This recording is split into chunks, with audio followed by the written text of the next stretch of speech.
है उसके बारे में देखना शुरू करते हैं। सीधे आपको पॉइंट वाइज देखना है, बिना किसी प्रकार के छेड़छाड़ के। आपको जो कुछ भी है आपको पूरा का पूरा याद होना चाहिए ये सारी चीज़ें, क्योंकि हर एग्जाम में ऐसे क्वेश्चन आपके बनते रहते हैं। तो आप इनमें से ऐसा नहीं है कि आप कुछ छोड़ेंगे, आपको सब कुछ इसमें याद करना है। तो आपको सब कुछ याद करना है बिना छोड़े। मोस्ट इम्पॉर्टेंट क्वेश्चंस हैं और ये वन लाइनर होंगे। वन लाइनर श्रृंखला की जो प्रश्न उत्तर शैली में होता है, उसी प्रश्नोत्तर शैली की श्रृंखला में ये आपका इकोनॉमिक्स का पार्ट है। तो बैंकों के से संबंधित जो भी प्रश्न आपके एग्जाम में बन सकते हैं उनसे संबंधित ये पॉइंट आपको हम नोट कराते हैं। आप नोट करते चलिएगा और समझते भी चलिएगा।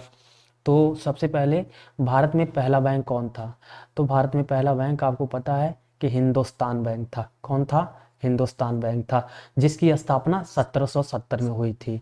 तो क्वेश्चन यही पूछता है कि भारत में पहला बैंक कौन था, तो आपको पता होना चाहिए भारत में पहला बैंक हिंदुस्तान बैंक था, जो 1770 में स्थापित हुआ था। और पूछेगा इसमें क्वेश्चन कि इसे किसने स्थापित किया गया था, इसे किसे स्थापित किया था? तो यूरोपियन द्वारा इसे स्थापित किया गया था, क्योंकि 1770 में भारत में अंग्रेज थे और उन्हीं ने बैंकिंग प्रणाली की शुरुआत किया और इन्हीं ने हिंदुस्तान बैंक की स्थापना किया। तो क्वेश्चन ये पूछेगा कि भारत में पहला बैंक कौन था, तो हिंदुस्तान बैंक था। कब स्थापना हुई? 1770 में स्थापना हुई। इसे किसने स्थापित किया था? तो यूरोपियन ने। इसे किसने स्थापित किया था? यूरोपियन ने। उसके बाद 1881 में अवध कमर्शियल बैंक की स्थापना हुई, जिसे भारतीय और विदेशी दोनों ने मिलकर के, कुछ भारतीय व्यक्ति थे और कुछ विदेशी, तो ये दोनों मिल करके इसे स्थापित किए थे। तो क्वेश्चन पूछेगा कि 1881 में स्थापित अवध कमर्शियल बैंक की स्थापना जो हुई थी उनमें किनका शेयर था? तो आपको सीधे सीधे पता होना चाहिए कि इसमें भारतीय और विदेशी दोनों ने मिलकर के इस बैंक की स्थापना किए थे। मतलब ये संयुक्त था, भारतीय और विदेशी दोनों का। तो आपको इसके बारे में पता होना चाहिए, इसीलिए हमने इसे बीच में पॉइंट के रूप में नोट कराते चला। तो उसके बाद अगर हम लोग देखते हैं कि पूर्ण रूप से स्थापित भारतीयों द्वारा प्रथम बैंक कौन था? पूर्ण रूप से स्थापित भारतीयों द्वारा स्थापित प्रथम बैंक पंजाब नेशनल बैंक था, पीएनबी था। क्योंकि आप बैंकों के बारे में ये भाजपा सरकार में आप देख रहे होंगे कि बैंकों का तमाम विलय हो रहा है, कुछ बैंकों का दूसरे बैंकों में विलय करके बैंकों को घटाया जा रहा है। तो आप लोगों को बैंकों के बारे में संबंधित नॉलेज आपके पास होना चाहिए। तो पूर्ण रूप से स्थापित भारतीयों द्वारा प्रथम बैंक कौन था? तो आपको पीएनबी होना चाहिए। इसमें किसी प्रकार का शेयर अंग्रेजों का नहीं था, इसमें पूर्णतः शेयर भारतीयों का था, उसके अलावा और किसी का शेयर नहीं था। तो पूर्ण रूप से आपसे पूछेगा प्रथम बैंक कौन था, तो हिंदुस्तान बैंक था 1770 में। उसी रूप में इसे याद करना है कि भारतीयों द्वारा प्रथम बैंक कौन स्थापित किया गया, तो आपको पता होना चाहिए कि पंजाब नेशनल बैंक था। उसके बाद आपको पता होना चाहिए बैंकों की श्रृंखला में कि 1865 में इलाहाबाद बैंक की स्थापना हुई थी। 1865 में इलाहाबाद बैंक की स्थापना हुई थी। सार्वजनिक क्षेत्र की सबसे बड़ी बैंक कौन सी है? सार्वजनिक क्षेत्र की सबसे बड़ी बैंक एसबीआई है। आपको पता होना चाहिए कि एसबीआई का जो आप देखेंगे भारत के प्रत्येक क्षेत्र में आप देखेंगे हर जगह पर इसके कहीं ना कहीं ब्रांच आपको दिख जाएंगे, जबकि अन्य बैंकों का इसके मुकाबले उतना ब्रांच नहीं है जितना कि एसबीआई का। तो यह पूरे भारत में फैला हुआ बैंक है। यह भारत के जहां तक पहुंच पाया अभी तक, तो उनमें से अगर सभी बैंकों की बात किया जाए कि सभी बैंकों ने दूर दराज तक कहां ये पहुंच पाए, तो एसबीआई जो है, एसबीआई इनके सभी बैंकों के मुकाबले दूर दराज तक पहुंच बनाने में अभी तक कामयाबी हासिल कर पाई है। लेकिन अभी भी बहुत सारे क्षेत्र ऐसे हैं जहां पर पहुंचना बाकी है, जैसे नॉर्थ ईस्ट भी है। अभी ऐसे बहुत सारे भारत के क्षेत्र हैं जहां पर बैंकिंग सेवाएं अभी बहुत नहीं पहुंच पाए हैं। जैसे गांव को शहर से जोड़ने वाले ऐसे बहुत सारे मार्ग हैं जहां पर ऐसे एसबीआई के ब्रांच या अन्य बैंकों के ब्रांच नहीं हैं।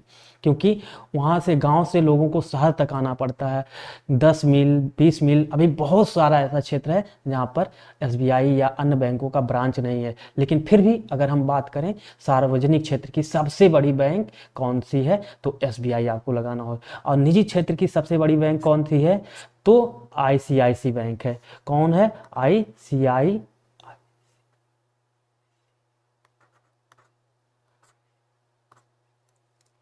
निजी क्षेत्र की सबसे बड़ी बैंक कौन सी है, तो आईसीआईसी है, आईसीआईसी बैंक है।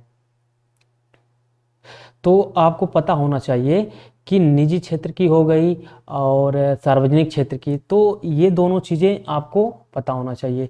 अगर इन सब चीज़ों के बारे में हम लोग थोड़ा सा और डिटेल में अगर जानने की कोशिश करें, तो हमारी सरकार कोशिश करती है कि पूरे भारत में बैंकों का जो ब्रांच है केवल शहर तक सीमित ना हो, केवल शहर तक सीमित ना हो।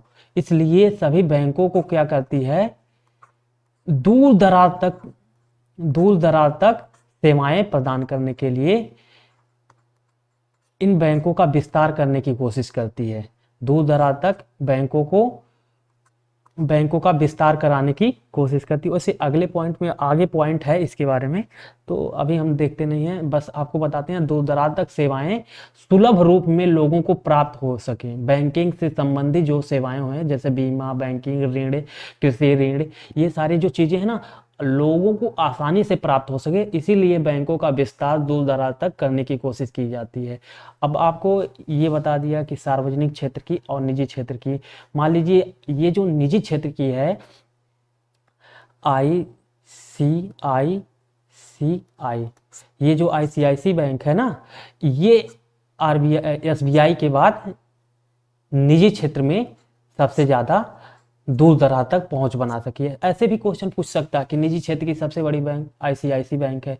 उसके अलावा ये भी पूछ सकता है क्वेश्चन अगर फेर बदल करके कि दूर दराज तक पहुंच बनाने में तथा अधिक शाखाएं खोलने में सबसे बड़ी निजी क्षेत्र की सबसे बड़ी बैंक कौन सी है, तो आईसीआईसी बैंक लगाना। अगर आपसे पूछता है कि सार्वजनिक क्षेत्र की बैंक, सेम यही प्रश्न है कि दूर दराज तक पहुंच बनाने तथा अधिक शाखाओं खोलने में सबसे बड़ी बैंक की भूमिका कौन निभा रहा है वर्तमान में, तो आपको पता होना चाहिए कि एसबीआई। तो इस प्रकार आपको इनके बारे में पता होना चाहिए। उसके अलावा अगर हम देखते हैं कि 1840 में बैंक ऑफ मुंबई की स्थापना हुई। आपको सन याद होना चाहिए, 1840 में बैंक ऑफ मुंबई की स्थापना हुई। 1843 में बैंक ऑफ मद्रास की स्थापना हुआ था और 1806 में बैंक ऑफ बंगाल की स्थापना हुई थी। ज़्यादा नहीं तो आपको ये तो याद होना चाहिए, ये इम्पॉर्टेंट है, ये इंपॉर्टेंट है। 1806 में बैंक ऑफ बंगाल की स्थापना हुई, क्योंकि ये तीन जो बैंक है ना, बैंक ऑफ बम्बई, मद्रास और बंगाल, ये तीनों बैंक मिलकर के आगे चल के इंपीरियल बैंक की स्थापना करेंगे। किसकी बैंक की स्थापना करेंगे, इंपीरियल बैंक,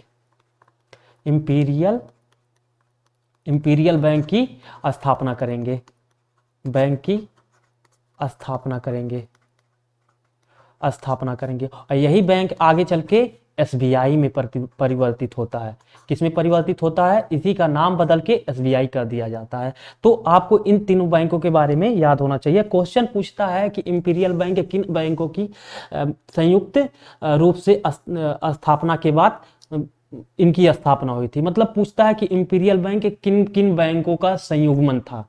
तो आपको पता होना चाहिए कि bank of Mumbai, bank of Madras, bank of Bengal, इन तीनों बैंकों के मर्ज से इंपीरियल बैंक की स्थापना हुई थी और इंपीरियल बैंक का नाम बदल के आगे चल के एसबीआई कर दिया गया था। अब वही चीज हम आपको विस्तार से इधर भी बताएं। इंपीरियल बैंक की स्थापना कब हुई थी, 1921 में। कौन कौन से बैंक थे इसमें, 3 बैंक थे,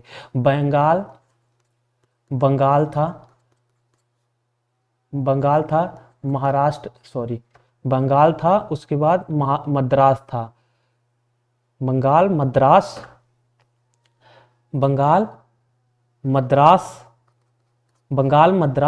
और कौन सा बैंक था, और तीसरा बैंक मुंबई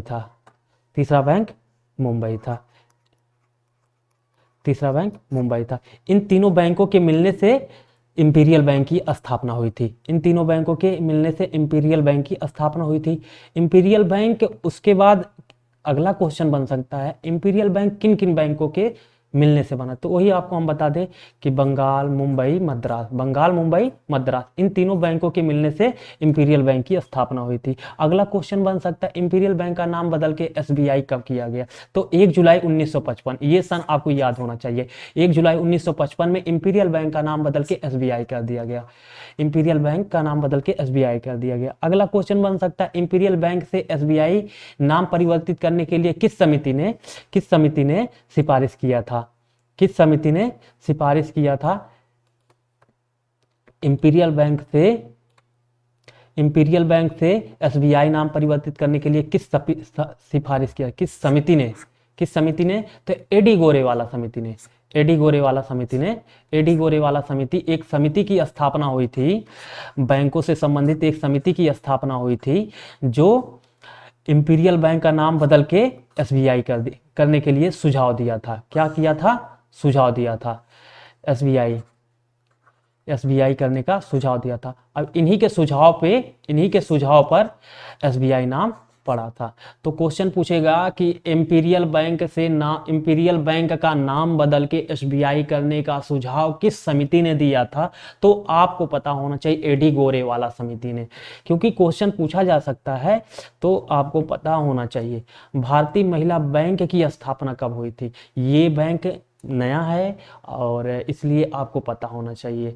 इस बैंक की स्थापना जो हुई थी ना 19 नवंबर 2013 को हुई थी। इसका मुख्यालय कहाँ है? तो दिल्ली में है। इसका मुख्यालय कहाँ है? दिल्ली में है। तो आपको ये पता होना चाहिए कि भारतीय महिला बैंक की स्थापना 2013 में हुई थी और इसका मुख्यालय कहाँ है? इसका मुख्यालय जो है 2000 नई दिल्ली में है। इसका मुख्यालय नई दिल्ली में है। बैंकों का राष्ट्रीयकरण क्यों किया जाता है? आपसे अगर क्वेश्चन पूछ लिया, मान लीजिए एग्जाम में ना आए, क्योंकि ये सब्जेक्टिव टाइप का लग रहा है ना, तो क्वेश्चन एग्जाम में ना आपके आए ऑन डे एग्जाम में, तो आपसे कहीं पूछा जा सकता है, कोई भी पूछ सकता है कि बैंकों का राष्ट्रीयकरण क्यों किया जाता है। तो सरकार के नियंत्रण में लाने के लिए, देखिए सरकार के नियंत्रण में लाने के लिए 2 कारण होते हैं। में सिंपली पहला नंबर होता है कि बैंकों को सरकार के नियंत्रण में लाने के लिए, एक तो नियंत्रित करने के लिए और दूसरा, अगर देखो निजी कंपनी क्या करते हैं, वो लाभ के लिए काम करते हैं, इसलिए वो शहर में ही अधिकतर अपनी शाखाएं खोलते हैं, क्योंकि शहर में अधिक प्रॉफिट होता है। गांव में कहाँ प्रॉफिट होता है? दूर दरार में अगर अपने ब्रांच खोलेंगे तो उन्हें कहाँ उतना फायदा होता है, इसलिए वो शहर में ही सीमित रहते हैं। अतः शहर तक ही सीमित ना रहे और गांव तक भी इनकी सेवाएं मिलते रहे, गांव वालों को भी और दूर दरार के लोगों को भी इन बैंकिंग संबंधित सेवाएं मिलती रहे, इसलिए दूर दरार तक सेवाएं पहुंचाने के लिए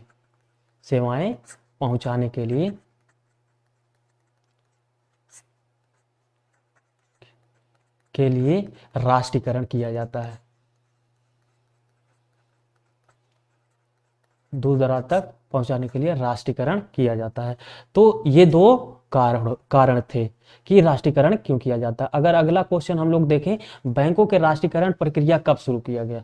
वैसे तो 1948 में ही शुरू किया गया था, लेकिन अगर उसे छोड़ दिया जाए तो पंचवर्षीय योजना में पूछता है कि ऑप्शन पूछता है। तो राष्ट्रीयकरण अगर बेसिकली पूछा जाए कि बैंकों का राष्ट्रीयकरण कब शुरू किया गया, तो 19 जुलाई 1969 को, 19 जुलाई 1969 को, ये सन याद होना चाहिए। राष्ट्रीयकरण की प्रक्रिया किस पंचवर्षीय योजना में शुरू किया गया? तो पहली बात चौथी पंचवर्षीय योजना में, चौथी पंचवर्षीय योजना में कितने बैंकों का राष्ट्रीयकरण किया गया था? तो 14। कब शुरू किया गया? आपको बता दिए कब शुरू किया गया। 90। ये 3 क्वेश्चन है, आपको पता होना चाहिए कि राष्ट्रीयकरण की प्रक्रिया कब शुरू हुई। 1969 में। 1969 में कौन सी पंचवर्षीय योजना था? चौथी पंचवर्षीय योजना था। कितने बैंकों का राष्ट्रीयकरण किया गया था? 14 बैंकों का राष्ट्रीयकरण किया गया था। सन आपको याद होना चाहिए कि 1969 में कितने बैंकों का राष्ट्रीयकरण किया गया था, ऐसे क्वेश्चन पूछ सकता है। चौथी पंचवर्षीय योजना में कितने बैंकों का राष्ट्रीयकरण किया गया था? 14 बैंकों का राष्ट्रीयकरण किया गया था। वह कौन सी पंचवर्षीय योजना में किया गया था? चौथी पंचवर्षीय योजना में किया गया था। 14 बैंकों का राष्ट्रीयकरण किया गया था, कौन से वर्ष किया गया था? 1969 में किया गया था। तो ये सारे चीजें प्रश्न आपसे बन सकते हैं, तो आपको याद होना चाहिए, इन सब पर पकड़ होनी चाहिए आपकी। छठी पंचवर्षीय योजना में कितने बैंकों का राष्ट्रीयकरण किया गया? 6 बैंकों का। अब देखो, 6 बैंकों का 1 अप्रैल 1980 में। अब छठी पंचवर्षीय है 6 बैंक, चौथी पंचवर्षीय में 14, छठी पंचवर्षीय में 6। याद आपको, तो हमें लगता है कि आप समझ गए होंगे यहाँ पर ट्रिक क्या मिल रहा है आपको। चौथी पंचवर्षीय में 14, छठी पंचवर्षीय में 6। ये कब 1969 में, ये कब हुआ था? 1980 में। 1980 में 1967 होगा, सॉरी 69 ही है ना, हाँ सॉरी 1969 ही है, 1969 है, सही है। तो 4 बैंकों का राष्ट्रीयकरण 14 में 69, 6 बैंकों का राष्ट्रीयकरण 6, छठी पंचवर्षीय योजना में 6, 1980। पहला राष्ट्रीयकरण ये क्वेश्चन थोड़ा सा गलत टाइपिंग हो गया है, सॉरी। तो पहला राष्ट्रीयकरण नहीं सही है। पहला राष्ट्रीयकरण किसका किया गया था, मतलब किस बैंक का किया गया था? थोड़ा सा टाइपिंग में मिस्टेक है, तो आपको याद होना चाहिए, ये इंपॉर्टेंट लगा लीजिए। पहला राष्ट्रीयकरण किस बैंक का किया गया था? तो वह था आरबीआई। पहला राष्ट्रीयकरण आरबीआई का किया गया था। आरबीआई का राष्ट्रीयकरण कब किया गया था? 1 जनवरी 1949 में। आपको ये दोनों चीजें याद होनी चाहिए, मोस्ट इंपॉर्टेंट है, मोस्ट इंपॉर्टेंट है। तो आपको याद होना चाहिए पहला राष्ट्रीयकरण किसका? आरबीआई का। पहला कब किया गया? 1949 में। पहला वाणिज्यिक बैंक कौन था? एसबीआई था। पहला वाणिज्यिक बैंक एसबीआई था। पहला वाणिज्यिक बैंक एसबीआई था। आपको ये याद होना चाहिए। अनुसूचित बैंक कौन से बैंक होते हैं? अनुसूचित बैंक वे बैंक होते हैं जो आरबीआई एक्ट 1934 की अनुसूची 2 में शामिल होते हैं। अब ये अधिनियम है तो अनुसूचियां मतलब अनुसूचित मतलब जैसे मान लीजिए, क्योंकि ये अधिनियम है, मान लीजिए ये कागज है, इसमें कुछ लिखा गया तो अधिनियम है। मान लीजिए कुछ इसमें इतना लिखा गया, कुछ इसमें लिखा गया, कुछ ऐसे लिखा गया, तो मान लीजिए दूसरी अनुसूची है। इसमें कुछ और होगा, आरबीआई से संबंधित नियम कानून होंगे, इसमें भी नियम कानून होंगे, इसमें भी कुछ होंगे, संबंधित होंगे, उपनियम होगा, ऐसे करके बांटा गया। मान लीजिए कई अनुसूचियां हैं, तो द्वितीय अनुसूची में जिनको शामिल किया जाता है, जिन बैंकों को, उन्हें अनुसूचित बैंक कहते हैं। इस सूची में जिन जिन लोगों को शामिल किया जाएगा, वे क्या होंगे? अनुसूचित बैंक होते हैं। वे क्या होते हैं? अनुसूचित बैंक होते हैं। तो आपको ज्यादा माथापट्टी करने की जरूरत नहीं है। तो कौन से होते हैं? आरबीआई एक्ट 1934 की अनुसूची द्वितीय में जो शामिल होते हैं, उन्हें अनुसूचित बैंक कहते हैं। अब कोई पूछे वाणिज्यिक बैंक किसे कहते हैं? वे बैंक जो लाभ के लिए काम करते हैं। देखिए भाई, सरकार क्या करती है? नो प्रॉफिट, उनको उसे केवल सेवा देने से मतलब है। सरकार क्या करती है? जनता को सेवा देने से मतलब है। और वाणिज्यिक बैंक क्या करते हैं? भाई देखो, सरकार करेगी तो जनता की सेवा होगी, और हम करेंगे या आप करेंगे तो भाई पैसा कमाने से मतलब है। तो जो पैसा कमाने से मतलब रखते हैं, उन्हें वाणिज्यिक बैंक कहते हैं। जो लाभ के लिए काम करते हैं, भाई अब व्यापारी है, वो लाभ के लिए काम करेगा, थोड़ी सरकार थोड़ी है वो, उसे क्या मतलब। और गैर वाणिज्यिक बैंक किसे कहते हैं? जो नो प्रॉफिट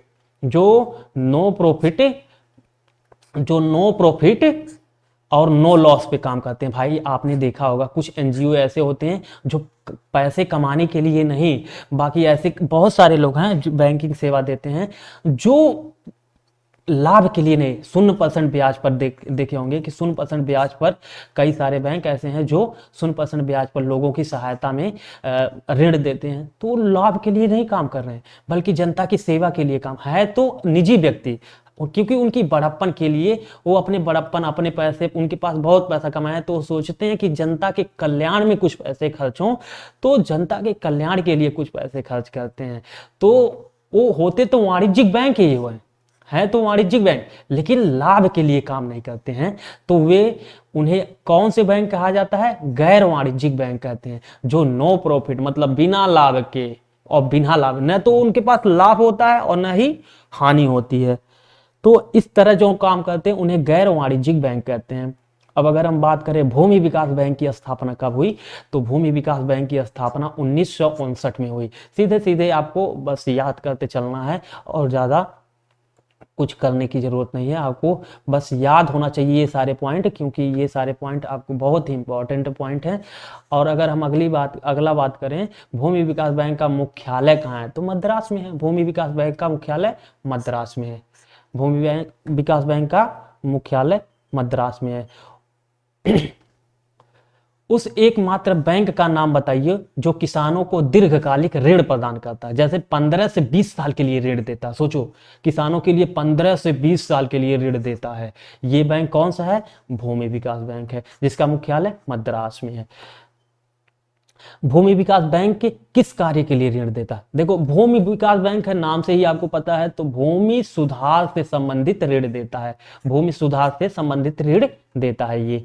अगला है, क्षेत्रीय ग्रामीण बैंक की स्थापना कब हुई थी? 2 अक्टूबर 1975। हर क्वेश्चन, हर एग्जाम में कहीं ना कहीं ये पूछ ही लिया जाता है कि भाई बताओ क्षेत्रीय ग्रामीण बैंक की स्थापना कब हुई थी? 2 अक्टूबर, गांधी जी के जन्मदिन के अवसर पर। और कौन सा सन? 1975 में क्षेत्रीय ग्रामीण बैंक की स्थापना। पूछता है कि क्षेत्रीय ग्रामीण बैंक में किसका किसका कितना हिस्सेदारी है? क्षेत्रीय ग्रामीण बैंक में किसका कितना हिस्सेदारी है? तो 50% सरकार, केंद्र सरकार की, 15% राज्य सरकार की, और 35% प्रायोजक मतलब जैसे मान लीजिए हम भी मान लीजिए अगर मान लीजिए क्षेत्रीय ग्रामीण बैंक खोलना चाहते हैं, तो उसमें 50% सरकार सहायता देगी, शेयर होगा, 15% राज्य सरकार का शेयर होगा, और 35% खोलने वाले का। तो इस प्रकार होता है। क्षेत्रीय ग्रामीण बैंक का मुख्य कार्य क्या होता है? या किसी क्षेत्र में कम ब्याज पर अल्पकालिक ऋण देता है। मतलब भाई देखो, अगर बाकी बैंक जैसे वाणिज्यिक बैंक है, वो 10% पर ब्याज ऋण देते हैं कृषि के लिए, तो ये क्या करेंगे? 2%, 3% ऑब्लिक ऐसे करके 4% ऐसे करके सस्ता ऋण देते हैं। लेकिन कितना अल्पकालिक होता है, साल, 1.5 साल, ऐसे करके 1 सीजन के लिए, 2 सीजन के लिए, 3 सीजन के लिए देते हैं। ऐसे करके ये कम समय के लिए ये ब्याज देते हैं। क्षेत्रीय ग्रामीण बैंक से संबंधित समिति का नाम बताइए। केलकर समिति, देखिए इससे संबंधित समिति भी पूछता है। तो पहला क्या है? केलिकर समिति, और एक ही है केलकर समिति। एक और समिति था, लगता है कि छूट गया है, चलिए हम बता देंगे आपको बाद में। समिति का नाम बताइए। क्षेत्रीय ग्रामीण बैंक से संबंधित जो समिति है, आपको याद होना चाहिए, केलकर समिति। ये केलकर समिति ही किसी से क्षेत्रीय ग्रामीण बैंक से संबंधित समिति है। ऐसे पूछ लेता है कि केलकर समिति किस समिति से संबंधित है, तो आपको पता होना चाहिए कि क्षेत्रीय ग्रामीण बैंक से संबंधित। नाबार्ड की स्थापना पूछता है कि नाबार्ड की स्थापना किस अधिनियम से हुई थी? तो नाबार्ड अधिनियम 1981, 1981 में, नाबार्ड अधिनियम 1981 में इसकी स्थापना हुई थी। और मतलब नाबार्ड अधिनियम मतलब ये एक्ट है, इस एक्ट को पारित किया गया कि एक नाबार्ड जैसी संस्था स्थापित की जाएगी। और इसी के आधार पर आगे चल के क्या, 12 जुलाई 1982 में, 1 साल बाद जाकर के नाबार्ड की स्थापना हुई। ये अधिनियम पारित हुआ कि भाई हम ऐसे ऐसे करेंगे, और इसी के आधार पर आगे चल के नाबार्ड की स्थापना हुई 12 जुलाई 1982 को। एग्जिम बैट, आयात और निर्यात बैंक की स्थापना कब हुई? 1 जनवरी 1982। अब देखिए क्वेश्चन क्या पूछता है, बहुत ही अगर बजाकर क्वेश्चन पूछना चाहते हैं, सेट करना चाहते हैं, तो क्वेश्चन यहाँ से थोड़ा सा हो सकता है कि गलती हो जाए। जैसे 12 जुलाई 1982, 1 जनवरी 1982, दोनों में 1982 है, इसलिए कंफ्यूजन हो सकता है। इसलिए आपको नाबार्ड की स्थापना कब? 12 जुलाई। आयात निर्यात बैंक की स्थापना कब? 1 जनवरी। तो आपको ये पता होना चाहिए। नाबार्ड की स्थापना किस समिति की सिफारिश पर हुई थी? शिवरमन समिति की स्थापना, कमेटी की सिफारिश पर। आपको हमेशा क्वेश्चन पूछा जाता है कि शिवरमन कमेटी किससे संबंधित है, नाबार्ड की स्थापना किस समिति के सिफारिश पर किया गया था, तो शिवरमन समिति के सिफारिश पर किया गया था। नाबार्ड का मुख्यालय कहाँ है भैया, मुंबई में है आपका इनका मुख्यालय।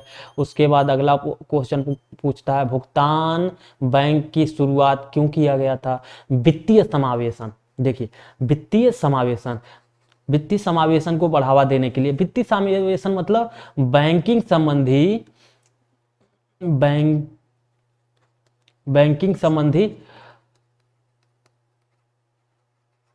संबंधी सेवाओं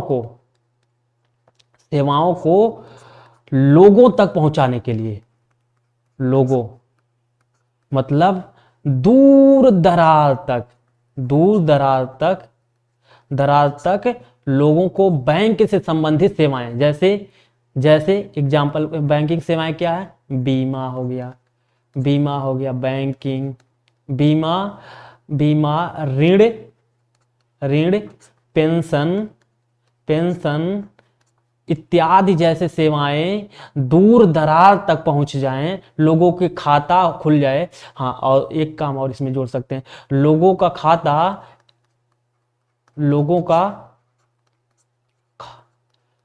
खाता बैंक खाता खुले। इन सारी सेवाओं को बढ़ावा देने के लिए वित्तीय समावेशन को काम किया गया था, और भुगतान बैंक इसी का एक कड़ी है। तो आपसे पूछा जाएगा भुगतान बैंक की शुरुआत क्यों किया गया, वित्तीय समावेशन के लिए किया गया था। ये पॉइंट आपको याद होना चाहिए, समझ गए। और भुगतान बैंक किस समिति की सिफारिश पर स्थापित किया गया था, तो नचिकेत मोर कमेटी के सिफारिश पर इसकी स्थापना किया गया था।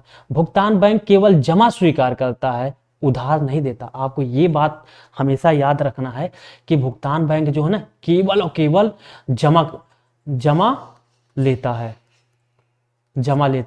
लेकिन उधार नहीं देता भैया। पैसा तो आपका लेगा लेकिन उधार नहीं देगा। तो आपको ये दोनों पॉइंट याद होने चाहिए कि जमा करेगा, आपका पैसा जमा स्वीकार कर लेगा लेकिन उधार नहीं देगा। समझ गए ना। भारत में पहला पेमेंट बैंक कौन था, एयरटेल पेमेंट बैंक था। भारत में पहला payment bank Airtel payment bank था, जो भारत में स्थापित प्रथम एयरटेल पेमेंट बैंक था। भारत में भुगतान बैंक जिसका 100% शेयर सरकार के पास है, तो इंडियन पोस्टल का